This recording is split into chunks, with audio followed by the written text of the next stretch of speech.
একই অঙ্গে কতগুলো রূপ একটা নারীর। আমি একদিকে লুচি বেলছি, একদিকে লুচি ভাজছি, একদিকে আটা মাখিয়ে লেচি করে রেখেছি, একদিকে রুটি হবে, রুটি বেলতেও হবে, বেলছি, লুচিটা করার পর লুচিও বেলবো। আর ওইদিকে মটর আলু সিদ্ধ হচ্ছে।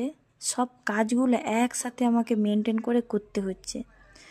নারী কিন্তু চুলও বাঁধতে পারে, চাকরিও করতে পারে, পারলে ব্যবসা করতে পারে এবং সন্তান স্বামী সবাইকে সুস্থভাবে স্বাভাবিকভাবে খাইয়ে পরিয়ে রাখতেও পারে, রান্নাঘরে রান্নাও করতে পারে, বাড়ির সমস্ত কাজ করতে পারে। তাই নারীকে অপমান করা পুরুষের কাম্য না।